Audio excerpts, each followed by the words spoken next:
Franchise business के सफल होने की बहुत संभावनाएं रहती हैं। उनका जो सक्सेस रेट होता है वो किसी भी सामान्य बिजनेस से ज़्यादा होता है इन टर्म्स ऑफ सक्सेस। तो लेकिन ऐसी स्थिति में एक इम्प्रेशन जाता है कि फ्रेंचाइजी बिजनेसेस बहुत इजी होते हैं और उनमें कोई चैलेंजेस नहीं होते हैं, कोई बैरियर नहीं होते। लेकिन रियलिटी ये है कि there are lot many barriers also in any business. और जैसे हर बिजनेस में बैरियर्स होते हैं, वैसे ही फ्रेंचाइजी बिजनेस में भी बैरियर होते हैं। Hello friends, my name is Anurag Pandey और आज मैं आपसे फ्रेंचाइजी बिजनेसेस को करते समय जो भी चैलेंजेस आते हैं, जो बैरियर्स होते हैं, जो इश्यूज होते हैं, वो कौन से होते हैं और उनके क्या क्या सॉल्यूशंस पॉसिबल हैं, इस बारे में बात करूंगा। तो let's hit it. Barriers of franchisee. अब जो कॉमन बैरियर्स हैं, जो फ्रेंचाइजिंग के या फ्रेंचाइजी लेने के जो कॉमन बैरियर्स हैं, वो हैं, सबसे पहला बैरियर है हाई ऑपरेटिंग कॉस्ट। कि भाई जो हमारी कॉस्ट ऑफ ऑपरेशंस है वो बहुत ज़्यादा है और हर बिजनेस एक खास मुनाफे पर काम करता है, प्रॉफिट मार्जिन पर काम करता है कि 20 से 25% का प्रॉफिट मार्जिन है या 30% का है या 35% का है। लेकिन अगर उसको ऑपरेट करने की कॉस्ट हम 65% के भीतर नहीं समेटते तो फिर वो 35% का मुनाफा नहीं आने जा रहा है। तो हाई ऑपरेटिंग कॉस्ट का मतलब ये होता है कि मान लीजिए आपकी कॉस्ट ऑफ ऑपरेशंस ही 95%, 90% पे ट्रैक कर रही है, तो ये केवल 5 से 10% के मुनाफे का बिजनेस रह जाता है। तो हाई ऑपरेटिंग कॉस्ट एक बड़ा चैलेंज है और इसके बारे में अभी हम लोग आगे बात करेंगे। लेस ब्रांड कंट्रोल, यानी होता क्या है कि ब्रांड ने तो सारे प्रोटोकॉल बना के दे दिए और ग्राउंड रियलिटी कुछ और है, वहाँ पर थोड़ी मनमानी होने लगती है। तो मैकडोनल्ड्स ने तो बोल दिया कि आप ये ऑयल यूज़ करेंगे, ये बटर यूज़ करेंगे, ये चीज़ें यूज़ करेंगे, इस तरह का मीट लाएंगे, इस तरह का सामान लाएंगे। लेकिन जो लोकल फ्रेंचाइजी पार्टनर है वो बहुत बार डिविएट कर जाता है इन चीज़ों से और कॉस्ट बचाने के चक्कर में वो कुछ भी करने लगता है। तो ऐसे केसेस में ब्रांड का कंट्रोल ही नहीं रह जाता। He is doing some other business, जो लोकल फ्रेंचाइजी पार्टनर है। तो ये एक चैलेंज होता है फ्रेंचाइजिंग में। उलट इसके डिसीजन मेकिंग की पावर बहुत लेस होती है। एक फ्रेंचाइज पे कोई खास डिसीजन बचता ही नहीं क्योंकि सारे डिसीजन तो ब्रांड ले रहा होता है, या उल्टा सारे डिसीजन लोकल पार्टनर ले रहा होता है और ब्रांड बहुत ज़्यादा डिसीजन मेकिंग नहीं कर पा रहा होता है फॉर ऑब्वियस रीजंस। तो ये एक चैलेंज बहुत बार आता है। बहुत सारे रेगुलेशंस का चैलेंज रहता है कि भाई लोकल लॉज अलग हैं, किसी स्टेट में कोई खास लॉ है, तो बहुत सारे रेगुलेशंस होते हैं और वो एक चैलेंज है। तो we will talk about it. High employ turnover.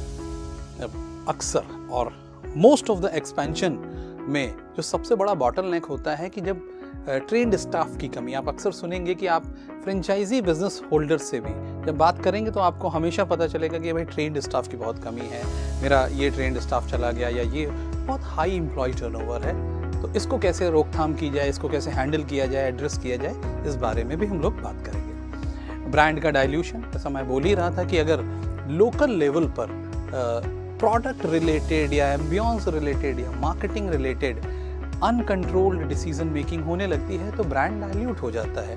क्योंकि यहाँ पर जो ब्रांड हो रहा होता है लोकल मार्केट में, वो कोई और ही तौर तरीके से काम कर रहा होता है। नेशनली या इंटरनेशनली बाकी लोग दूसरे ढंग से काम कर रहे होते हैं। तो ब्रांड के डाइल्यूशन का एक चैलेंज आता है and we will talk about it. बहुत केसेस में बड़ी लॉन्ग अप्रूवल प्रोसेस है ब्रांड और फ्रेंचाइजी के बीच में, कि पहले लेटर ऑफ इंटेंट साइन होगा और उसके बाद स्टोर बनेगा और 2 महीने का अगर टाइम फ्रेम डिसाइड हुआ है स्टोर बनने का, अब वो 4 महीने पे जा रहा है। उसके बाद लाइसेंसेस लिए जाएंगे, उसके बाद ओपनिंग एक्स तरीके से की जाएगी या एक्स डेट पर की जाएगी, so on and so fourth. तो जो काम 2-2.5 महीने में होना चाहिए था वो 6-6, 8-8, 10-10 महीने में कई बार चला जाता है। So it indicates towards a long approval process. तो ये भी एक चैलेंज है एंड इसको एड्रेस करना पड़ता है, इसको ओवरकम करना पड़ता है। कैसे करेंगे इस बारे में भी बात करते हैं। सबसे पहले लॉन्ग अप्रूवल प्रोसेस। फ्रेंचाइजी और फ्रेंचाइजर देखा जाए तो एक यूनिट है, ये एक ही है, 2 लोगों की टीम जो मिलकर काम करती है। तो एक सक्सेसफुल कोलैबोरेशन क्या मांगता है कि फ्रेंचाइजर और फ्रेंचाइजी दोनों ही अच्छे फिट हों एक दूसरे से, मतलब एक अच्छी टीम पार्ट कर रहे हो। ये ना हो कि टेम्परामेंट वाइज या कैपेबिलिटी वाइज बहुत बड़ा डिफरेंस हो। तो ये एक इम्पॉर्टेंट पॉइंट है कि लॉन्ग अप्रूवल प्रोसेस में you need to have franchiser and franchisee to be good fit for each other. Franchisee agreement कोई 1 साल 2 साल के बिजनेसेस नहीं होते, कि लॉन्ग टर्म कमिटमेंट है। मैंने अपने पहले के सेशंस में भी बताया हुआ है कि कैसे ये कम से कम 8 से 10 साल एक अच्छा बिजनेस करने का एक अपॉर्चुनिटी है, एक ऑप्शन है, और इसको बहुत छोटे टाइम फ्रेम में नहीं देखना चाहिए। अप्रूवल प्रोसीजर्स जो होते हैं कई बार बड़े लॉन्ग ड्रॉन होते हैं और लेबर इंटेंसिव होते हैं, एज ए रिजल्ट वो डिलेड करते हैं। बिजनेस में किसी भी चीज़ का डिले केवल कॉस्ट को चढ़ाता है, कॉस्ट को बढ़ाता है, और उस वजह से नुकसान होने की संभावनाएं बढ़ती रहती हैं। तो we have to evaluate everything very correct. इसका सोल्यूशन क्या है कि भाई सारा पेपर वर्क जो ज़रूरी है, जो लाइसेंसिंग का है, जो अलग अलग डिपार्टमेंट से है, इवन कंपनी से भी जो स्पेसिफिकेशंस हैं, आप किसी आईटी कंपनी की अगर फ्रेंचाइजी ले रहे हैं, किसी भी नेशनल ब्रांड की, NIIT की हो या टैलेंट एज की हो या किसी और की भी, आप देखेंगे कि मल्टीपल डिपार्टमेंट्स हैं, मल्टीपल प्रोटोकॉल्स हैं, और उन सबको क्लब होना है। तो ये जितनी चीज़ें हैं आप एट ए वन गो लेने की कोशिश करें, क्योंकि पहले X होगा, फिर Y होगा, फिर Z होगा, उनमें डिलेज होंगे, और उस वजह से अगर आपका बिजनेस हैम्पर करेगा तो फिर वो गलत है, उसकी कॉस्ट बढ़ती जाएगी, कॉस्ट ऑफ डूइंग बिजनेस वो इंक्रीज होती जाएगी। जो फ्रेंचाइजर की गाइडलाइंस हैं, बिजनेस को साइन करने के पहले पढ़ लें, लेकिन once you have committed to the business, आप जब एक टीम के पार्ट हो गए हैं तो आपको उन गाइडलाइंस पर एडियर करना चाहिए, उसको ऐसे ही लूज नहीं छोड़ सकते हैं, क्योंकि वो गाइडलाइंस प्रूवन स्टडी के बाद बनाई हुई हैं, एक प्रॉपर फ्रेमवर्क होती हैं, और जब आप उनका पालन नहीं करते हैं तो वो डिविएशन कहीं ना कहीं आपको हिट करता है। You need to adhere to franchisor's guideline. जो बहुत लेंदी अप्रूवल प्रोसीजर्स हैं उनमें बड़ी एडिशनल प्रॉब्लम्स आती हैं, तो आपको पीस मील बेसिस पर देखना चाहिए कि कहाँ कहाँ टेंटेटिवली ये अटक सकता है अप्रूवल प्रोसेसेस में, और प्रोएक्टिव होकर आपको उन जगहों को परस्यू करना चाहिए। अब the main thing is time is the essence, कि एक प्रोजेक्ट अगर 3 महीने में डिलीवर होना था और 6 महीने में डिलीवर होगा, तो उसके रेंटल ऑन हो चुके होंगे, मैन पावर आ चुकी होगी, उनके खर्चे ऑन हो चुके होंगे, सारे खर्चे तो ऑन हो जाएंगे, लेकिन बिजनेस करना नहीं शुरू होगा तो 3 महीने की जो ऑपरेशनल कॉस्ट है वो तो माउंट अप होती जाएगी, और पहले मोमेंट से बिजनेस प्रेशर में आने लगता है ऐसी जगहों पर। तो ये सारी चीज़ें अगर हम ढंग से करते हैं, गाइडलाइंस को एडहियर करते हैं, छोटे छोटे पीस मील बेसिस पर जो चैलेंजेस आ रहे हैं उनके सोल्यूशन प्रोवाइड करते रहते हैं, और सारा पेपर वर्क अगर करके रखते हैं तो इन चैलेंजेस को ओवरकम किया जा सकता है। अब आ जाते हैं हाई ऑपरेटिंग कॉस्ट। ये बिजनेस का एक ऐसा बैरियर है, ऐसा चैलेंज है जो एक्चुअली में जिसको कंट्रोल करना बहुत इंपॉर्टेंट होता है, अदरवाइज कंप्लीट बिजनेस नेगेटिव हो जाता है, नेगेटिव कैश फ्लो वाला बिजनेस हो जाता है। तो और हाई ऑपरेटिंग कॉस्ट होते देर नहीं लगती है। खाने पीने के काम में भी अगर आप देखेंगे कि आप 40% के कॉग्स यानी कॉस्ट ऑफ गुड्स सोल्ड, या जिसको इनपुट कॉस्ट बोलते हैं कि खाना बनाने की जो कॉस्ट होती है, वो अगर 40% से ऊपर नहीं जा सकती आपके बिजनेस मॉडल में, और मैं क्लासिकल एग्जांपल की बात कर रहा हूँ, नॉर्मली इसको 30% में रहना चाहिए, लेकिन मान लीजिए 40% तक भी जा रही है, तो आप 20-25% का मुनाफा बना सकते हैं। लेकिन बहुत सारे बिजनेसेस में वेस्टेजेस मिला के, एम्प्लॉय कंजम्पशन मिला के, और ये सारी कॉस्ट अगर हम जोड़ देते हैं, और कुछ बिजनेस ऑपरेटिंग कॉस्ट में, या जिसको कॉग्स बोलते हैं, इनपुट कॉस्ट जो बोलते हैं, वही 65% तक ऑपरेट हो रही होती है। उसके बाद आप किराया जोड़ते हैं, उसके बाद मैन पावर कॉस्ट जोड़ते हैं, इलेक्ट्रिसिटी जोड़ते हैं, मिसलेनियस कॉस्ट जोड़ते हैं, डिलीवरी कॉस्ट जोड़ते हैं, तो देखते हैं कि ये बिजनेस तो निगेटिव कैश फ्लो का बिजनेस है, कि मेरे पास ₹100 आ रहे हैं, मेरा खर्चा 120 हो रहा है। तो हाई ऑपरेटिंग कॉस्ट एक बहुत बड़ा बैरियर है जिसको एड्रेस करना बड़ा इंपॉर्टेंट होता है। अब इसके घाटे तो है ही कि भाई हर समय कैश की रिक्वायरमेंट होती है बिजनेस में। नेगेटिव कैश फ्लो का बिजनेस केवल आपसे कैश मांग रहा होता है, और बार बार किसी बिजनेस में अनप्लैन्ड कैश इन्फ्यूज करना बहुत फ्रस्ट्रेटिंग होता है किसी भी एंटरप्रेन्योर के लिए। सो ये एक इम्पॉर्टेंट पॉइंट है, ये एक बड़ा चैलेंज है। हाई ऑपरेटिंग कॉस्ट को एड्रेस करना बहुत इंपॉर्टेंट है, अदरवाइज बिजनेस के फंडामेंटल्स तक हिल जाते हैं। फ्रेंचाइजर भी बहुत बार वन टाइम ओपनिंग इन्वेस्टमेंट मान के चलता है। उसको लगता है कि बिजनेस की शुरुआत हो गई और शुरू में जो पैसा लगना है बाद में तो आना ही आना है, पहले महीने से आना है, दूसरे महीने से आना है। ऐसा नहीं होता है। शुरुआत में बिजनेस अपने ग्राहक को अट्रैक्ट कर रहा होता है, मार्केट बना रहा होता है। Even the franchisee business from the day one are not profitable. बहुत बार 6 महीना, 8 महीना, 10 महीना लगता है बिजनेसेस को अपने पैर जमाने में, लेकिन जब वो जम जाते हैं उसके बाद बहुत स्ट्रॉन्ग कैश फ्लो और प्रॉफिट्स आते हैं। लेकिन उन 8-10 महीनों में जब ऑपरेटिंग कॉस्ट हाई है, बिजनेस स्टेबलाइज हो रहा है, डिमांड कम है, डिमांड बढ़ाने में बहुत सारा पैसा जा रहा होता है, ऐसी सारी स्थितियों में अगर एंटरप्रेन्योर ने या जो फ्रेंचाइजी है उसने ये सोच के बिजनेस किया होगा कि पहले महीने से ही मुनाफा होने लगेगा और उसने केवल उतना ही फंड बजट किया होगा कि मैंने फ्रेंचाइजी फी दे दी, स्टोर खोल दिया और 1 महीने की तनख्वाह का प्लान कर लिया, तो बहुत बड़ी संभावनाएं रहती हैं कि ये बिजनेस गिर जाएगा कैश फ्लो के अभाव में। तो you need to budget these things. तो अब इसका सोल्यूशन क्या है? हाई ऑपरेटिंग कॉस्ट को हैंडल करने का सोल्यूशन क्या है? सोल्यूशन ये है कि भाई आपकी जो इनिशियल कॉस्ट है उसको उस पर टैब रखें, उसको कोशिश करिए कि रिड्यूस करें। जो स्मॉल फ्रेंचाइजीज होती हैं, यानी वो फ्रेंचाइजीज जो कम बजट वाली होती हैं या जिनके अभी बहुत सारे स्टोर्स नहीं होते हैं, वो कॉस्ट फ्लेक्सिबिलिटी पर रहती हैं without compromising on the fundamentals of business. तो एक बिजनेस जिसको हो सकता है आप 40 लाख में शुरू कर लें, बहुत बड़े बड़े नामों के चक्कर में आप उसको 70 लाख 80 लाख पर जाता है क्योंकि पैसा आपका होता है, आपको बहुत दर्द हो रहा होता है। ऑन अ कॉन्ट्रैरी ब्रांड को उसकी इमेज, उसका पूरा लुक एंड फील वो ज़्यादा प्यारा होता है, तो नोबडी कॉम्प्रोमाइजेस। लेकिन इस केस में अगर आप शुरू में इनिशियल कॉस्ट को रिड्यूस कर लेते हैं तो वहाँ से आपकी जीत शुरू हो जाती है।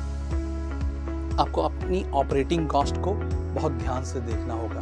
आप शुरू से ही पीक डिमांड के हिसाब से अगर मैन पावर रख रहे हैं या अपने बाकी खर्चों को भी प्लान कर रहे हैं तो फिर आप कैसे मैनेज कर पाएंगे अपनी ऑपरेटिंग कॉस्ट? तो you have to budget the gradual increment. तो बहुत समझदारी से अपनी ऑपरेटिंग कॉस्ट को लो रखिए।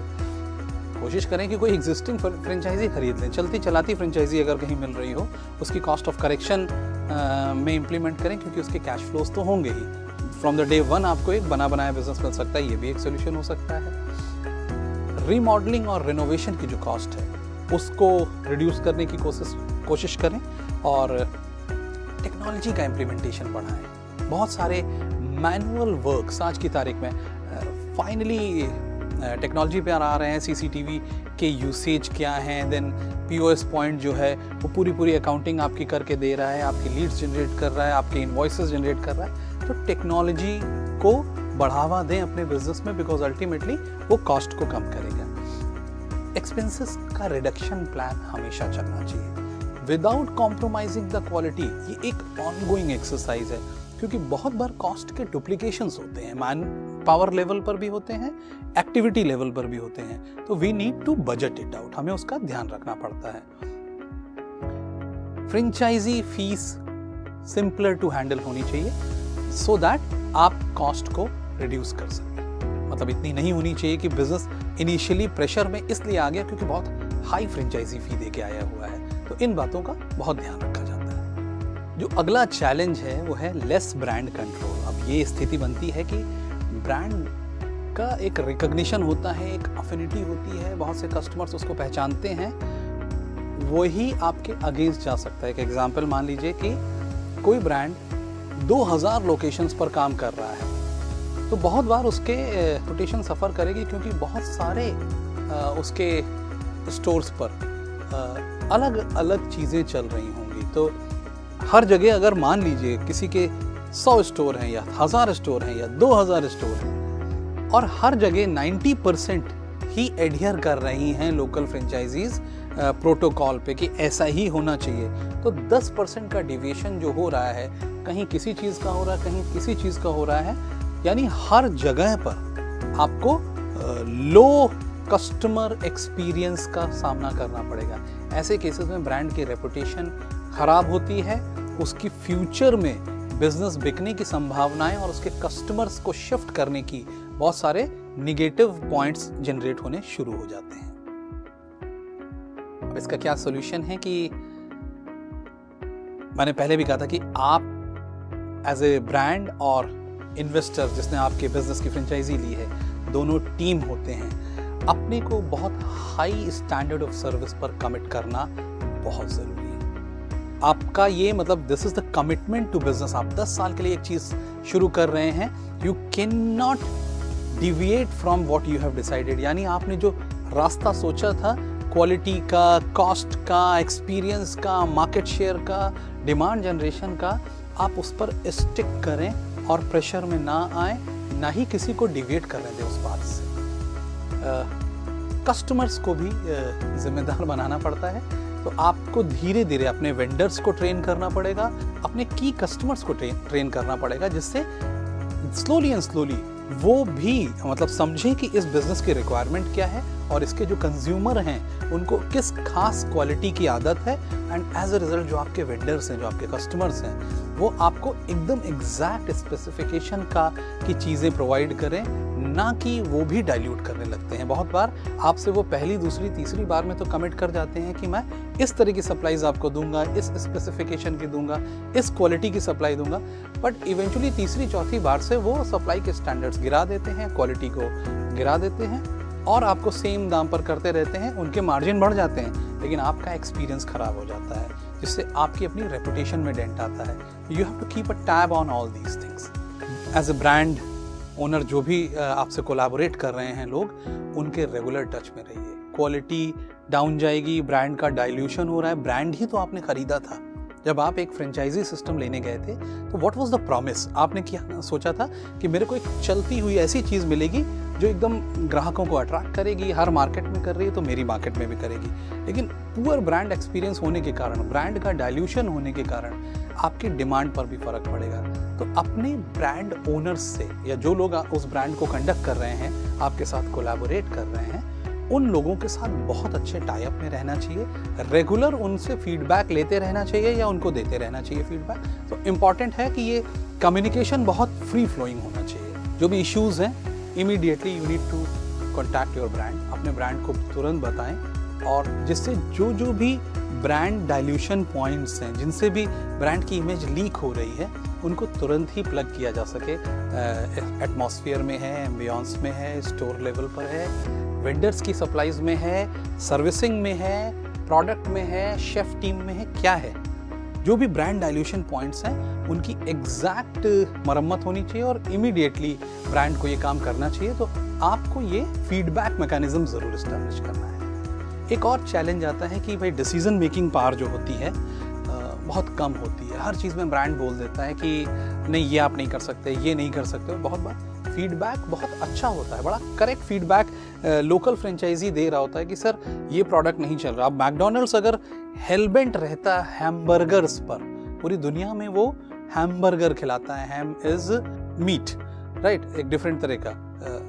इंडिया में अभी अगर वो बेसॉर्टेड होते तो इंडियन मार्केट को कैप्चर नहीं कर सकते थे। लेकिन आपने देखा होगा कि इंडिया में वो वेजिटेबल्स और आलू टिक्की और पनीर और इस तरह की सारी वैरायटी आपको दे रहे हैं। तो ये प्रयोग अगर मैकडोनल्ड्स नहीं करता तो मान के चलिए कि वो इंडिया मार्केट को कभी क्रैक नहीं कर सकता था।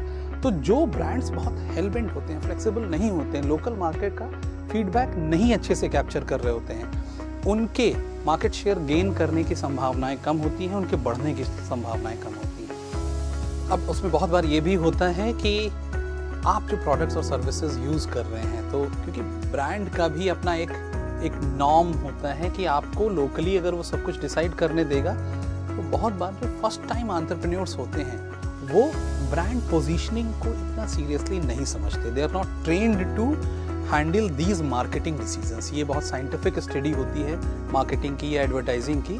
तो लोकल लेवल पर कई बार अनट्रेन्ड एंटरप्रेन्योर्स भी मिल जाते हैं। लेकिन इसमें ब्रांड को एक डिस्क्रिप्शन ज़रूर रखना चाहिए कि लोकल डिसीजन मेकिंग का स्कोप एरिया ज़रूर डिफाइन करना चाहिए कि इन चीज़ों पर वी कैन टॉक अबाउट। कम से कम हम सही फीडबैक को एंटरटेन करें और उसके बेसिस पर एक करेक्टिव एक्शन लें, क्योंकि हर फ्रेंचाइजी को सक्सेसफुल होना बहुत ज़रूरी होता है। किसी भी बड़े ब्रांड को ये सोच नहीं रखनी चाहिए, किसी भी ब्रांड को, कि मेरी 100 फ्रेंचाइजी हैं या 1000 फ्रेंचाइजी हैं, आउट ऑफ विच 700 तो बहुत अच्छा काम कर रही हैं, 300 नहीं भी चल रही तो मेरे लेवल पे कोई फ़र्क नहीं पड़ता। बहुत फ़र्क पड़ता है, क्योंकि आपकी फ्यूचर सेलेबिलिटी कम होती जा रही है और ख़ासकर आपके ग्राहक कहीं और शिफ्ट हो सकते हैं। इस सारे सिस्टम का बेस ही ग्राहक है, तो आपको इन चीज़ों का ध्यान रखना चाहिए। अब इसका सोल्यूशन क्या हो सकता है? भाई मल्टीपल सोल्यूशंस हैं। सबसे पहले तो जब फ्रेंचाइजी एग्रीमेंट साइन हो रहा था तो आपको इस बात का ध्यान देना चाहिए कि आप इस बारे में पहले से नेगोशिएट करके इन्फॉर्म करके रखें कि वो डिसीजंस जिनकी वजह से बिजनेस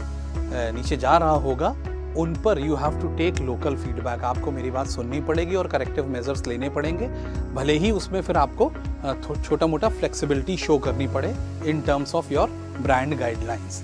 और एक तरह से एक फ्रेंचाइजिंग एडवाइजरी काउंसिल होनी चाहिए, उसको इस्टेब्लिश करिए सो दैट अब ये काउंसिल हो सकती है 5-7 फ्रेंचाइजीज के बीच में कि हम एडवाइजरी काउंसिल बना लेते हैं। 100 फ्रेंचाइजी हैं, 7 लोग मिलकर बना लेते हैं, ब्रांड के 3 रिप्रेजेंटेटिव हो जाते हैं और कॉमन एरियाज जो हैं वो हमारे मिटिगेट होते रहें। ऐसा ना हो कि ये बड़ा वन वे ट्रैफिक हो। तो इस तरह की भी इनिशिएटिव्स लिए जा सकते हैं, अप्रोचेस ली जा सकती हैं। कुछ मार्केट्स में इंडिया में इस तरह के इनिशिएटिव्स लिए गए हैं जो कि बहुत कारगर साबित हुए हैं। एक फ्रेंचाइजिंग को समझने वाला वकील भी मालूम होना चाहिए, क्योंकि ये बिजनेस हिटिंग चैलेंजेस हैं। ये जो इश्यूज हैं ये अल्टीमेटली बिजनेस को हिट करते हैं, उसकी प्रॉफिटेबिलिटी को हिट करते हैं।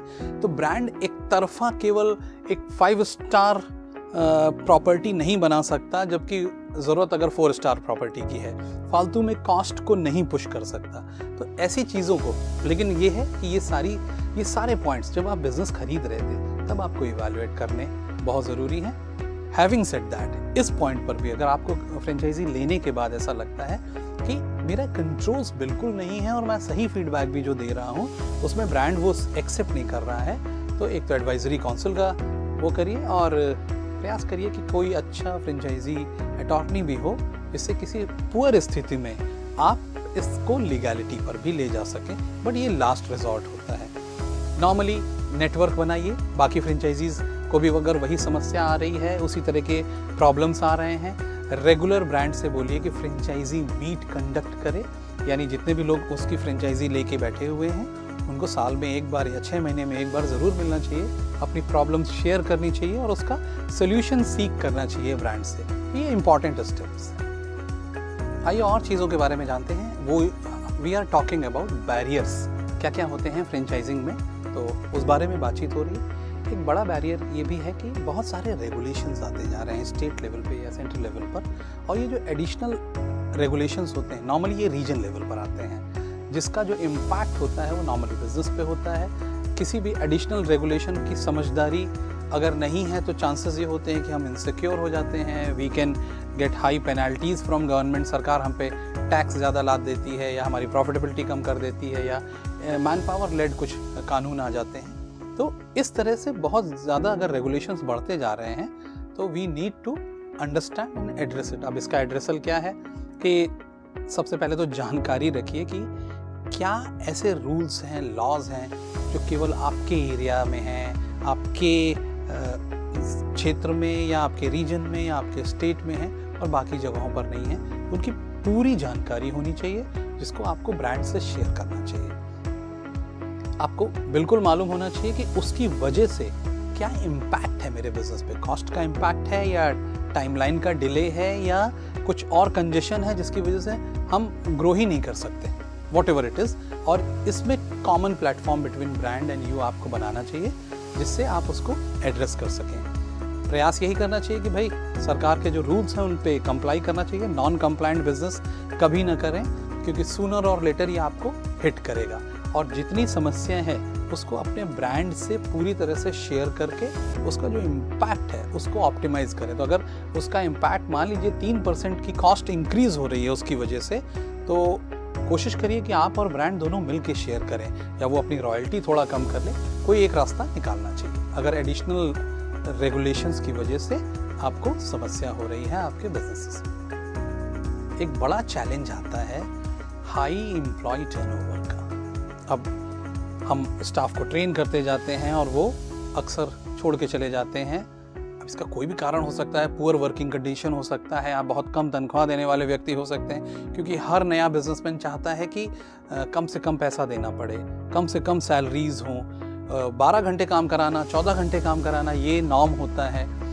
ऐसी सारी स्थितियों में बहुत से लोग छोड़ के चले जाते हैं, तो हर बार नए नए लोग आते रहते हैं। तो ये एक बड़ा इशू है बिजनेसेस के लेवल पर। दूसरा एक और इशू है कि भाई ये होता क्यों है, तो ट्रेनिंग और डेवलपमेंट है ही नहीं, कोई ट्रेनिंग नहीं है। काम कैसे करना है, काम गलत होने पर तो आप अपने एम्प्लॉय को डांट रहे हैं या उसको सज़ा दे रहे हैं, पिनलाइज कर रहे हैं, लेकिन उसकी ट्रेनिंग पर आप बिल्कुल टाइम नहीं इन्वेस्ट कर रहे हैं कि काम करने का सही तरीका क्या है, ये कौन सिखा रहा है इसको। तो इन चीज़ों की वजह से हाई एम्प्लॉय टर्नओवर होता है। फ्रेंचाइजी बिकने के पहले ब्रांड ने बहुत बड़े बड़े प्रॉमिस किए होते हैं, लेकिन फ्रेंचाइजी बिकने के बाद वो पूरी तरह से आपको अपने आप पर अगर छोड़ दे तो लैक ऑफ सपोर्ट की वजह से भी एम्प्लॉय का टर्नओवर बहुत हाई हो जाता है। बहुत सारी चीज़ें होती हैं और इसका सोल्यूशन क्या हो सकता है भाई, कि आपको रूल्स बेस्ड ऑर्गेनाइजेशन बनाना पड़ेगा। जितने लोग भी आपके साथ काम कर रहे हैं उनकी वर्किंग कंडीशंस का ध्यान रखिए। देखिए, ये आपके कुलीग हैं, never think that they are servant of you. आपकी टीम है, आपके कुलीग हैं, जूनियर कुलीग हो सकते हैं, सीनियर कुलीग हो सकते हैं, तो वो रिस्पेक्ट फैक्टर, वो वर्किंग कंडीशन आपको देनी पड़ेगी। और अगर कुछ वर्किंग कंडीशन का लॉस भी है तो ये बहुत ट्रांसपेरेंट कम्युनिकेशन के थ्रू आप अपनी टीम को समझा सकते हैं। ट्रेनिंग एंड डेवलपमेंट प्रोग्राम्स लगातार होने चाहिए। अगर एम्प्लॉय इंप्रूव नहीं करेंगे अपने स्किल सेट में तो उसका रिफ्लेक्शन मार्केट में भी नहीं दिखेगा, कस्टमर सर्विस में भी नहीं दिखेगा, खाने के टेस्ट में भी नहीं दिखेगा, वेरियस पॉइंट्स पे नहीं दिखता है। तो ट्रेनिंग और डेवलपमेंट एक इंटीग्रल पार्ट होता है और जो एम्प्लॉय ट्रेनिंग एंड डेवलपमेंट से लगातार अपस्किल होता रहता है वो नॉर्मली टिकता भी है। वो ऐसे किसी संगठन में नहीं जाना चाहता जहाँ पर कुछ सिखाया ना जाता हो, जहाँ का वर्क एनवायरनमेंट ना अच्छा हो। ये सारी चीज़ें, तो एक पॉजिटिव वर्क प्लेस का कल्चर बनाइए, उसको थोड़ा मज़ेदार बनाइए जिससे लोगों का वहाँ काम करने और रुकने का मन करे। प्रयास करिए कि आपका जो डिसीजन मेकिंग है उसमें आप फ्रेंचाइजी को भी इन्वॉल्व करें, लोकल टीम्स को भी इन्वॉल्व करें। एक proper culture, you have to own that organisation. तो इन चीज़ों को करने से आपका हाई एम्प्लॉय टर्नओवर एड्रेस हो सकता है। एक और चैलेंज आता है ब्रांड का डाइल्यूशन, कि ब्रांड ने तो एक प्रोटोकॉल दे दिया, एक चीज़ें बता दी कि ये चीज़ें होनी ही हैं और ऐसे ही होनी है, लेकिन क्योंकि कंट्रोल बहुत हाई नहीं रहा और सुपरवाइजरी जो सिस्टम है जो ब्रांड ने सेट किया वो इतना स्ट्रांग नहीं था, तो ये क्वालिटी गिरती गई और ब्रांड का डाइल्यूशन होना शुरू हो जाता है। ट्रेनिंग अच्छी नहीं की थी, इसलिए आप तो समझ रहे हैं कि जैसे आपने समझाया है वैसे ही काम हो रहा है किसी इंटीरियर लोकेशन पर, बट एक्चुअली में तो ऐसा नहीं होता। तो इस वजह से बहुत ब्रांड की इमेज का डाइल्यूशन होता है, स्टैंडर्ड्स का डाइल्यूशन होता है। और इसका सोल्यूशन जो एड्रेसल है वो है कि you need to be consistent. आपके जो ब्रांड स्टैंडर्ड्स हैं उनको कंसिस्टेंट होना चाहिए, उनको मत अलाउ करिए डाइग्रेस होना या डाइल्यूट होना। Ongoing training, support, audit, supervision, ये सब लगातार कराते रहिए। ब्रांड और यानी फ्रेंचाइजर और फ्रेंचाइजी के बीच में ब्रांड का रोल बड़े भाई जैसा होता है, उसको बहुत टेक केयर करनी होती है एज अ पेरेंट। तो वो रोल कभी मत छोड़िए और आपको सिखाते रहना पड़ेगा, कांस्टेंट सिखाते रहना पड़ेगा। इसके लिए आपको खुद भी बहुत इन्वॉल्व होना पड़ेगा। तो ये इंपॉर्टेंट है from a brand point of view कि आप ट्रेनिंग एंड डेवलपमेंट को इंटीग्रल पार्ट माने, जिससे कि जो डिलीवरीज जा रही हैं, जो मार्केट पर प्रोडक्ट जा रहा है, एंड प्रोडक्ट, वो एकदम सॉलिड स्टैंडर्ड का हो और कहीं से ब्रांड डाइल्यूशन पॉसिबल ना हो। रेगुलर ऑडिट्स हों, असेसमेंट्स हों, कोई भी डिवीजन हो, छोटे से छोटा भी इमीडिएट रिपोर्टिंग होनी चाहिए उसकी। इससे पहले कि वो नॉर्म बन जाए, वो वैसे ही काम करने का तरीका बन जाए, डे 1 पर ही उसको एड्रेस कर दिया जाए। अ स्टिच इन टाइम सेव्स 9, एक कहावत है कि सही समय पर अगर उसका हल हो जाता है तो बहुत सारा नुकसान बच जाता है। तो ये पॉसिबल सॉल्यूशंस हैं आप ब्रांड डाइल्यूशन अगर चैलेंज है तो उसको एड्रेस करने के लिए। दोस्तों, आज हम लोगों ने बात करी है कि फ्रेंचाइजिंग जो कि एक स्ट्रॉन्ग बिजनेस मॉडल है, उसमें बैरियर्स क्या हैं, उसमें क्या चैलेंजेस आते हैं, उसमें क्या इश्यूज आते हैं, और जो इश्यूज आते हैं उनको कैसे टैकल किया जाए। मैं उम्मीद करता हूं कि एक बहुत मीनिंगफुल सेशन था, पर्पसफुल सेशन है, और आप में से जिसने भी फ्रेंचाइजिंग का काम कर रहे हैं, फ्रेंचाइजिंग इंडस्ट्री से एसोसिएटेड हैं, अगर आप भी इन्हीं चैलेंजेस को फेस कर रहे हैं तो आई एम वेरी ऑप्टिमिस्टिक कि आपको इसमें कुछ न कुछ ज़रूर ऐसा मिला होगा जिससे आप करेक्टिव एक्शन ले सकते हैं। I hope so कि this has been a good session for you. Thank you very much.